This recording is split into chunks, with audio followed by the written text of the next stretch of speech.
Jadi gini, kan lagi masa adaptasi ke kebiasaan baru. Saya lihat orang-orang sudah mulai kembali beraktivitas di luar. Jadi saya coba keluar buat jogging. Udah lama juga kan gak olahraga di luar. Pas di luar, wah orang-orang semua pakai masker. Bagus deh, aman, pada taat aturan, pikir saya. Tapi sesampainya di tempat jogging, ternyata rame banget. Pada berkerumun, ada yang pakai masker tapi ada juga yang gak pakai. Walaupun pakai masker, kita harus tetap jaga jarak kan? Heran, kan katanya mulai kebiasaan baru. Ya ini mah sama aja dong. Udah gitu, saya lihat mantan saya lagi jogging sama temen-temennya. Gak pakai masker. Aduh, saya jadi kepikiran, pengen ngingetin tapi gengsi. Tapi kalau nggak pakai masker kan resiko ketularan, apalagi olahraganya berkerumun. Dia lewat depan saya. Ya udahlah, nyawa lebih penting dari gengsi. Saya ingetin dia buat pakai masker dan jaga jarak. Dia malah jawab ketus. Ya kan lagi lari, kalau pakai masker susah nafas dong. Saya coba tetap sabar, saya bilang, kalau mau gitu lari dalam ruangan aja sendirian. Saya kasih aja cadangan masker yang saya bawa ke dia. Habis itu saya langsung balik. Bye! Selama masa isolasi mandiri di rumah atau PSBB, wajar kalau kita merasa bosan dan stres. Sehingga ketika sekarang sudah mulai relaksasi, kita langsung ingin beraktivitas macam-macam. Tapi ingat, ini bukan berarti situasi sudah benar-benar aman. Pandemi ini masih berlangsung. Kita tetap harus waspada dan mematuhi protokol kesehatan dengan pakai masker, jaga jarak, dan rajin cuci tangan. Untuk teman-teman yang ingin berolahraga, tetap harus hati-hati dan menaati protokol kesehatan ya, supaya kita bisa tetap produktif dan aman.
Saudara-saudara, saat ini kita bersama-sama masuk di dalam ibadah keluarga di seluruh gereja Kristen Jawi Wetan.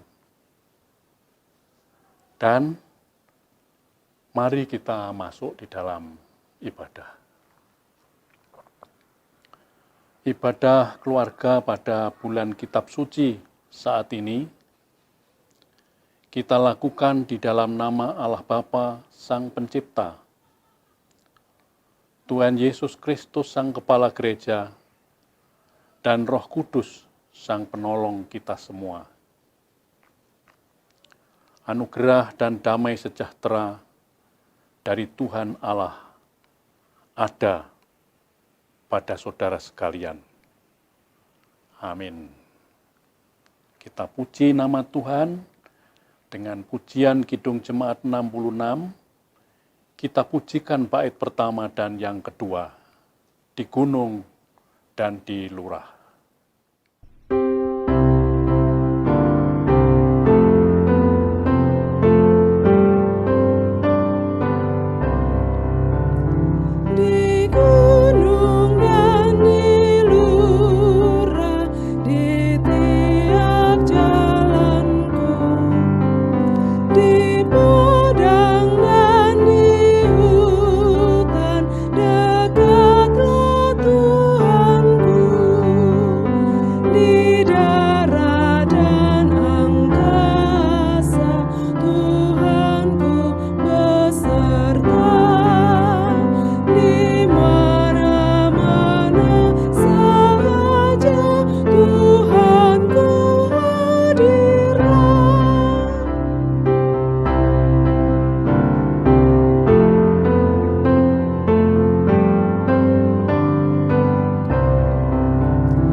Sekarang, saudara-saudara, mari kita siapkan hati kita untuk menerima firman Tuhan. Kita berdoa. Tuhan Yesus, dalam ibadah bulan kitab suci saat ini, kami ingin mendengar firman Tuhan. Bukalah hati dan pikiran kami, Tuhan, agar sabda Tuhan saat ini bisa kami pahami, sekaligus bisa jadi berkah dalam hidup kami.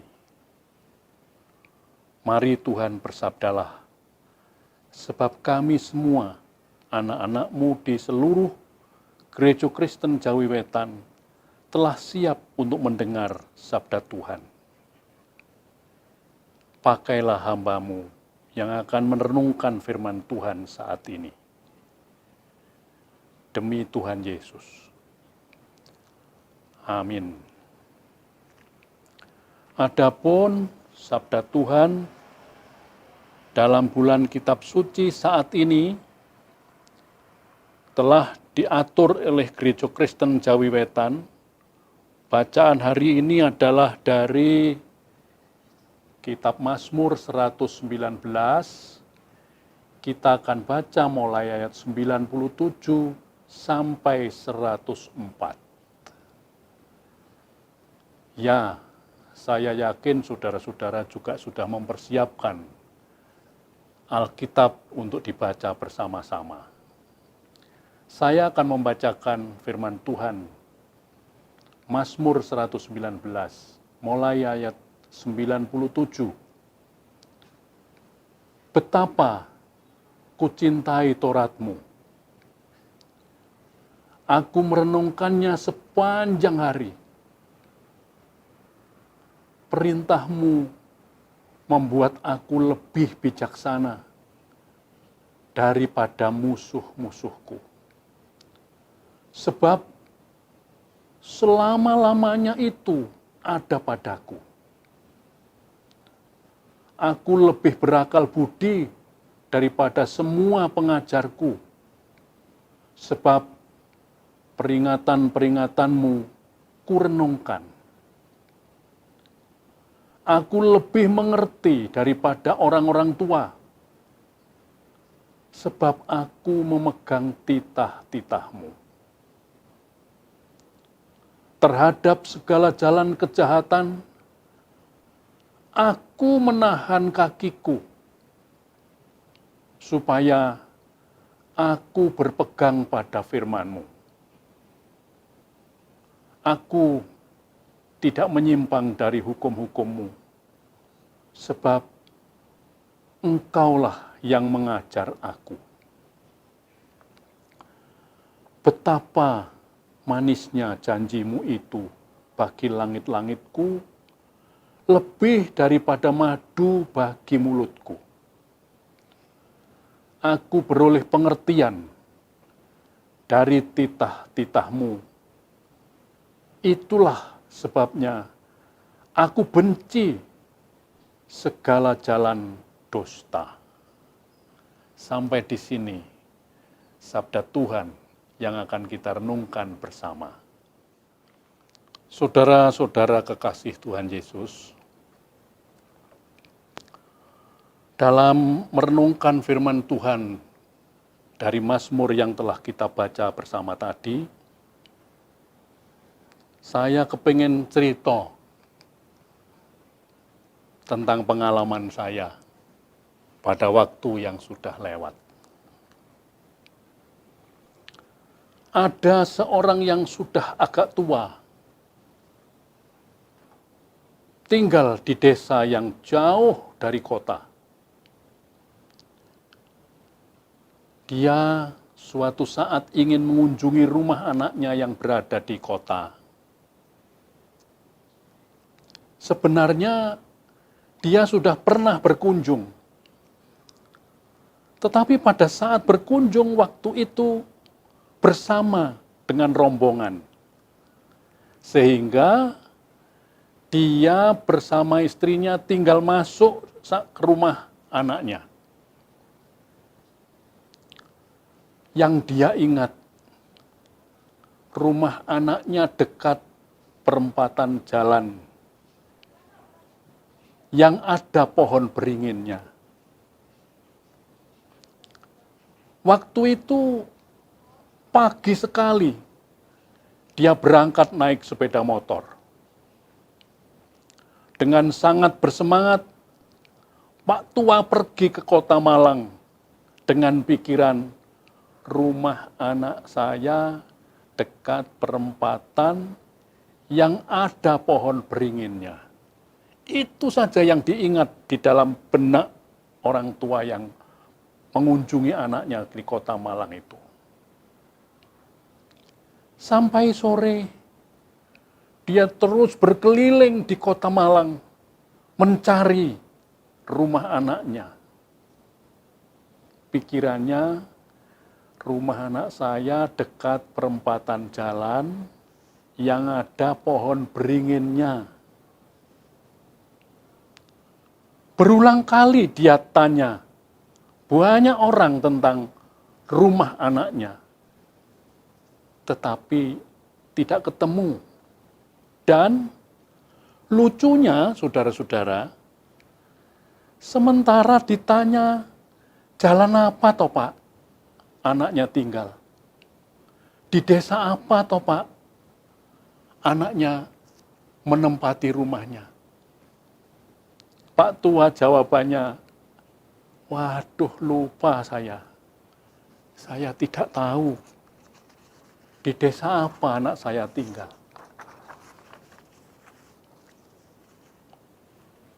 Akhirnya dia kepayahan, putus asa, karena pergi dengan tidak jelas tujuan dan alamatnya. Dia pulang tanpa hasil. Ya, saudara-saudara, peristiwa yang berakhir dengan sangat mengecewakan itu, di zaman modern ini pun bisa terjadi. Apabila seseorang melakukan berbagai aktivitas tanpa memiliki pedoman hidup dan tujuan hidup yang jelas. Apalagi suatu organisasi yang besar seperti gereja dan lain sebagainya. Tanpa memiliki pedoman hidup dan tujuan hidup yang jelas, bisa orang berakhir pada kekecewaan yang besar. Pedoman itu bagi sebuah organisasi besar bisa berupa tata pranata, anggaran dasar dan rumah tangga, atau pedoman hidup yang adalah kehidupan kita, Alkitab, yang bulan ini kita lakukan ibadah yang selalu berdasarkan pada firman Tuhan.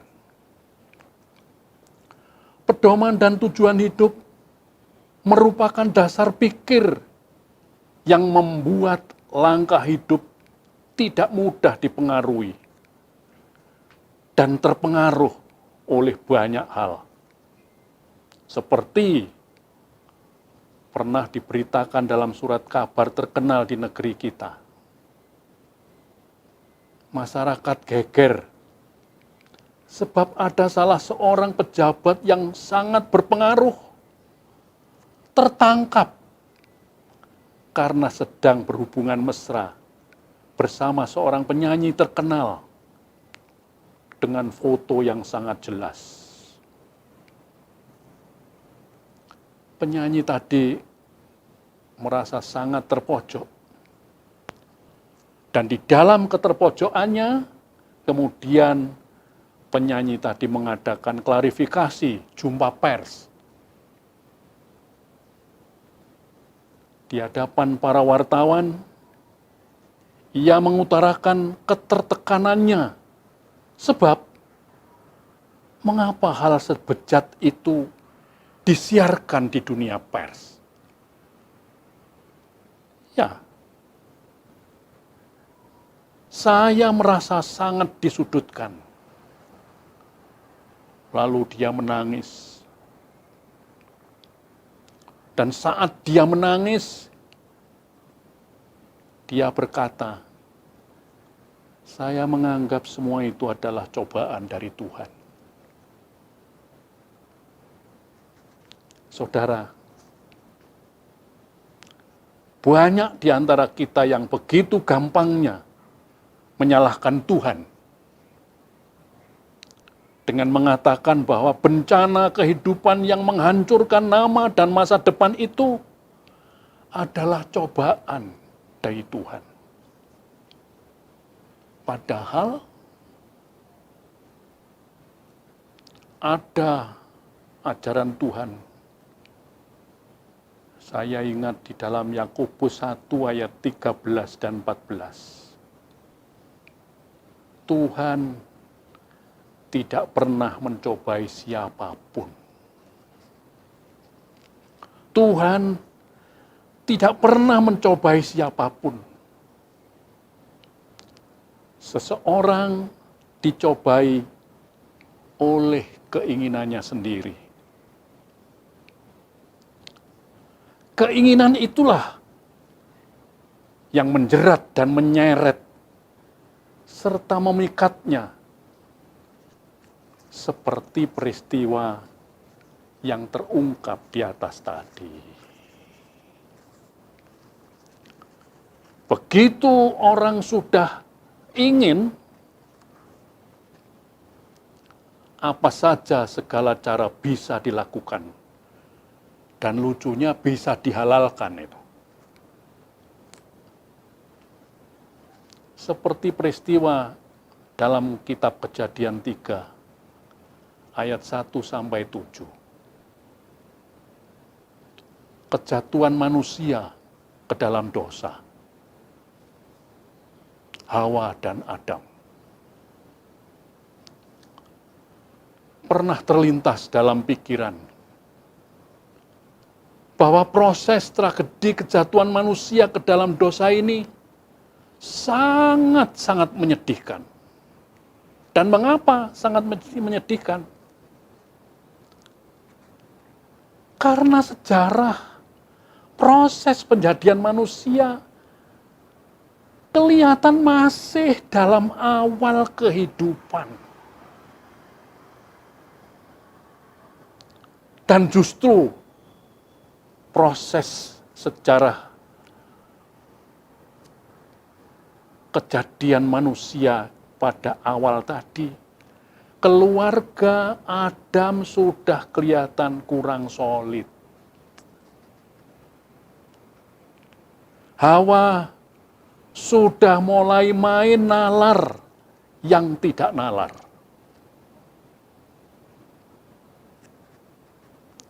Nampaknya Hawa sudah mulai membiasakan menalar tentang masa depan keluarga tanpa mengajak bicara dengan suami.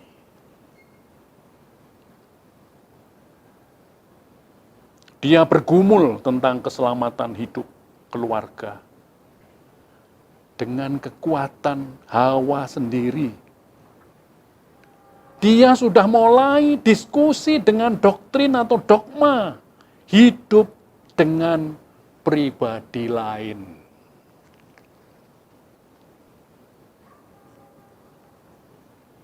Saudara, Hawa paham bahwa dogma si iblis itu tidak benar. Tetapi sayangnya, dalam kondisi Hawa ragu, dia malah tetap berada jauh dari suami.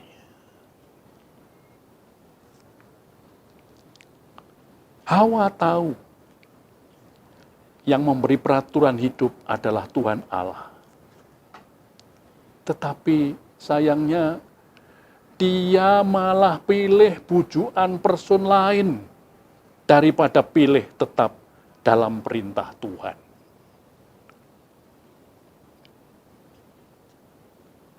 Dan itu terjadi karena tatap pandang mata Hawa sudah kedahuluan rasa ingin yang berlebih-lebihan. Dan karenanya jatuhlah Hawa karena arahan person lain. Oleh karena itu, saudara-saudara,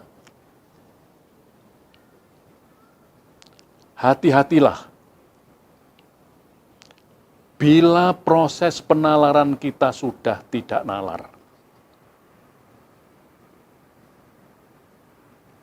Seperti kejadian saat ini, merebaknya korban COVID-19, COVID-19.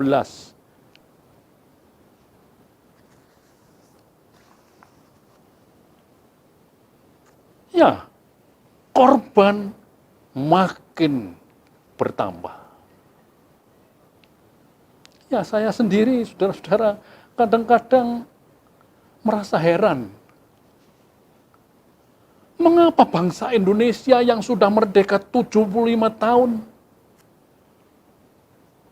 berkait dengan makin maraknya korban COVID-19 tentang pelaksanaan disiplin protokol kesehatan, jaga jarak, cuci tangan dengan pakai sabun, pakai masker.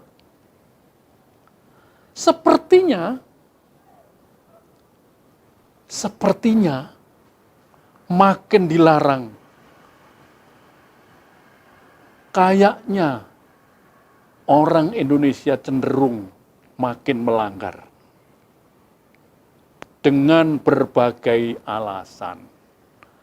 Sing lali orang nggawa masker, yang tidak punya duit untuk membeli masker, alasan bisa diproduk 1001 alasan. Tetapi sementara diteliti, ternyata memang manusia cenderung suka melanggar larangan. Ya, mestinya tidak begitulah. Memang saya kadang-kadang juga menyadari, saudara. Memang disiplin protokol kesehatan merupakan kebiasaan baru. Dan begitu kita menyadari protokol kesehatan ini merupakan kebiasaan baru, sebuah kebiasaan baru kadang-kadang merupakan beban baru. Kalau hal itu tidak kita lakukan dengan penuh pengertian. Tetapi, bila kita betul-betul sadar bahwa protokol kesehatan ini jaga jarak, cuci tangan dengan sabun, pakai masker adalah salah satu cara, salah satu jalan untuk menghentikan proses penularan COVID-19, nalar baru harus kita lakukan dengan penuh sukacita. Inilah yang dimaksud dengan new normal. Saudara-saudara, seperti kitab Mazmur 119 ayat 97 sampai 104 di depan tadi, berbicara tentang Taurat, berbicara tentang sabda Tuhan yang kita baca berfaedah untuk membuat orang milik Tuhan bisa hidup lebih bijaksana, bisa hidup lebih berakal budi, lebih mengerti, bisa menahan untuk tidak melakukan kejahatan, bisa membuat untuk tidak menyimpang dari hukum-hukum Tuhan. Begitu hebat, saudara-saudara, sabda Tuhan.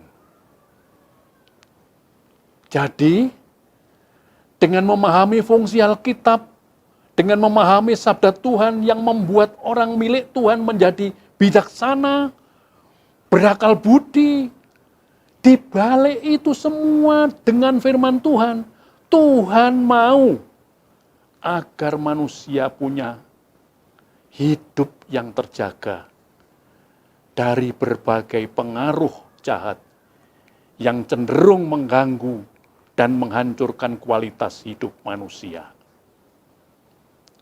Dengan firman Tuhan, manusia dibuat bijaksana agar manusia tidak hanya bisa mempertimbangkan bagaimana baiknya, tetapi manusia dibuat mampu memilih dan memilah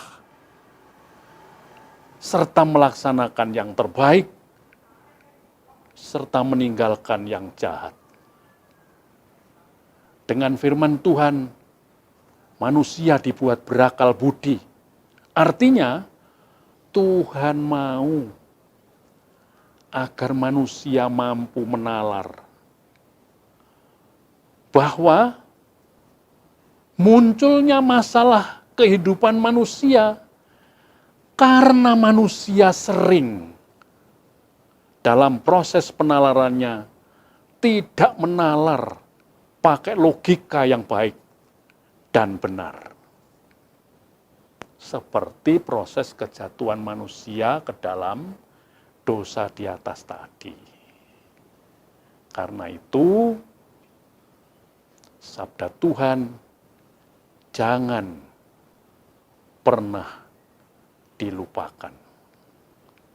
Roma 16 ayat 19 dan seterusnya, tetapi aku ingin supaya kamu bijaksana terhadap apa yang baik dan bersih terhadap apa yang jahat. Kasih karunia Tuhan Yesus Kristus menyertai saudara. Baik, saudara-saudara, mari kita ambil saat teduh. Kita lihat diri kita pada saat yang sudah lewat. Adakah kita pernah menalar sesuatu dengan tidak pakai nalar yang benar sesuai dengan sabda Tuhan? Saudara yang tahu bagaimana saudara. Mari kita masuk dalam saat teduh.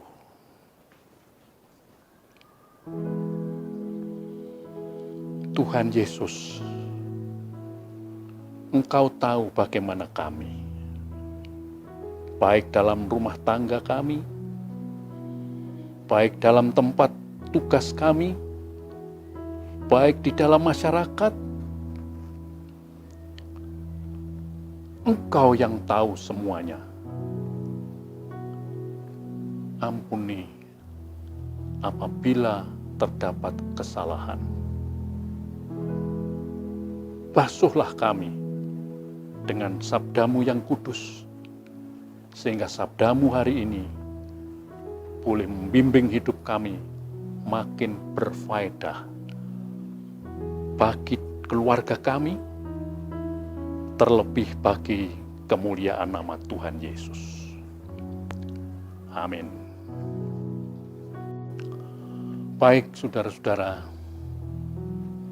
kita telah disegarkan oleh firman Tuhan. Dan kami yakin kita semua telah mendapatkan berkah yang luar biasa dari Tuhan.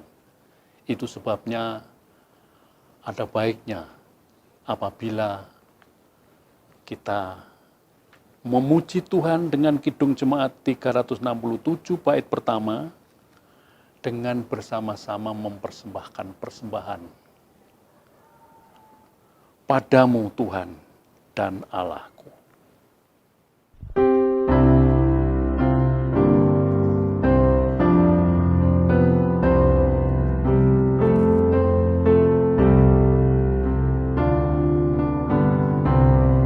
Padamu Tuhan dan Allahku, ku persembahkan hidupku.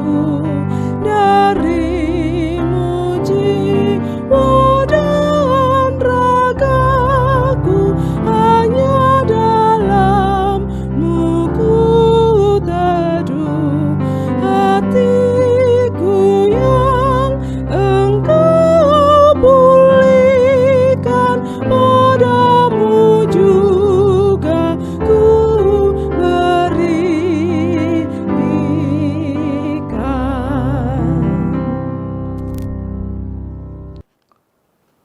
Baik, saudara-saudara, mari sekarang kita masuk di dalam doa syafaat. Terima kasih Tuhan Yesus atas sabda Tuhan yang telah kami renungkan bersama saat ini. Kami mohon Tuhan Roh Kudus berkenan menguatkan, memasukkan sabdamu di dalam kehidupan kami. Sehingga hidup kami selanjutnya akan terus dibimbing oleh sabda Tuhan. Sehingga kami boleh jadi berkah bagi siapapun. Terima kasih Tuhan. Sehingga saat ini kami mampu mempersembahkan persembahan.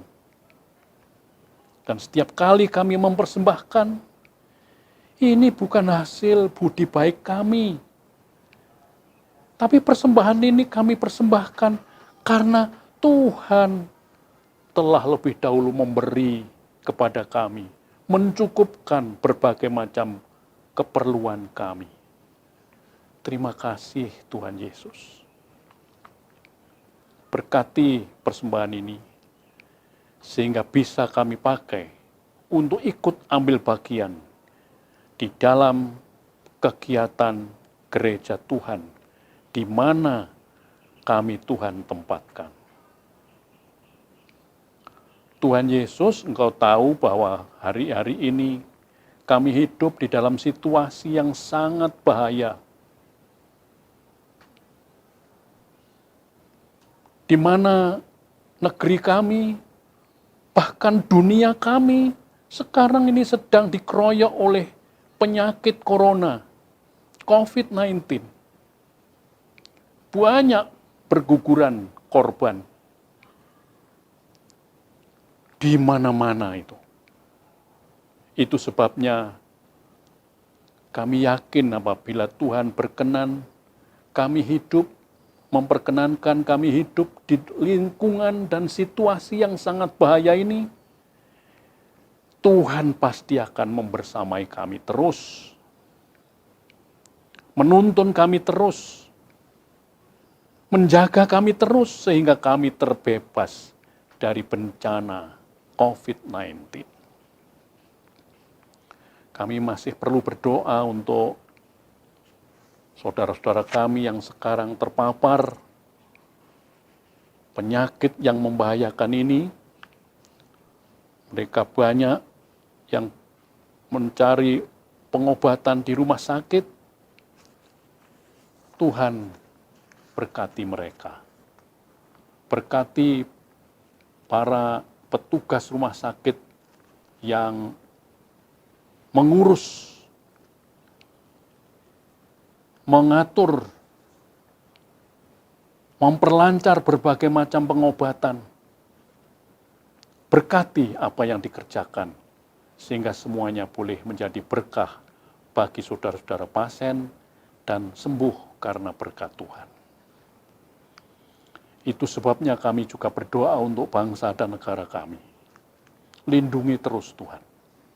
Terlebih para pemimpin bangsa kami. Beri kemampuan kepadanya. Sehingga mereka mampu melakukan tugas dan tanggung jawabnya membereskan berbagai macam tugas dan aktivitas kenegaraan, sehingga negara kami boleh mengisi kemerdekaan yang lebih bermanfaat bagi semua orang. Itu sebabnya kami berdoa untuk anak-anak kami yang sekolah, berkati mereka, lindungi mereka, lengkapi mereka dengan kecerdasan otak,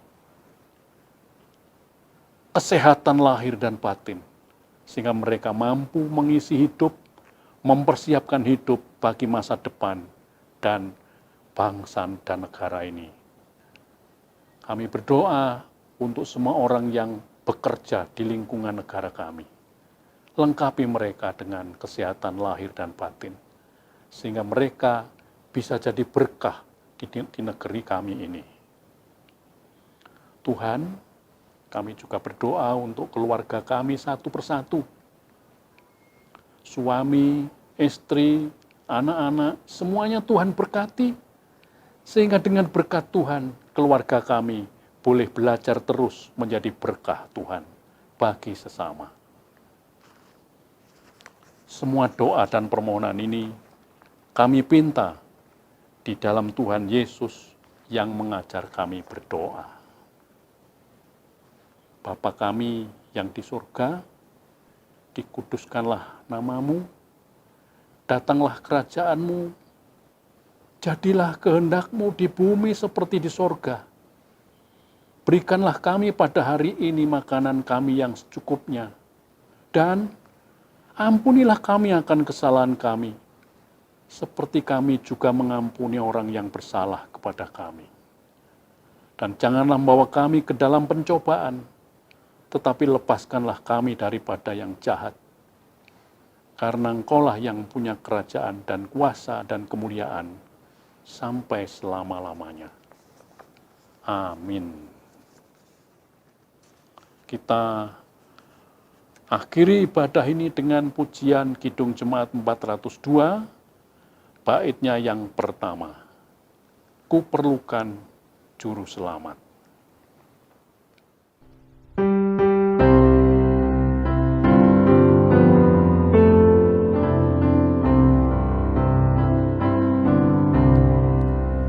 Ku perlukan juru selamat agar jangan ku sesat.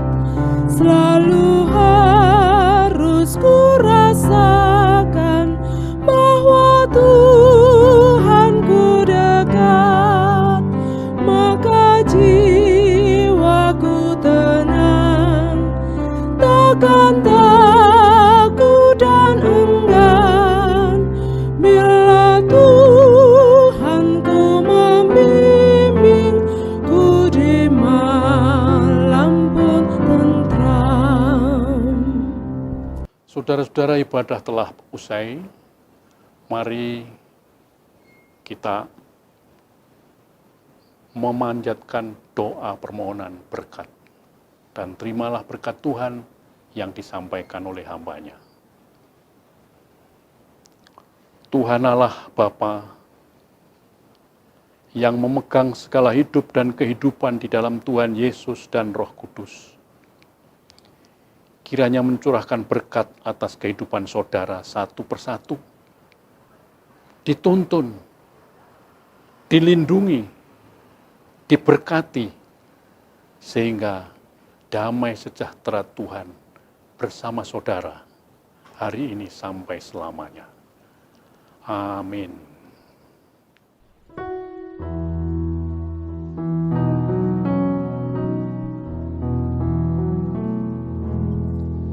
Bapa, terima kasih. Bapa,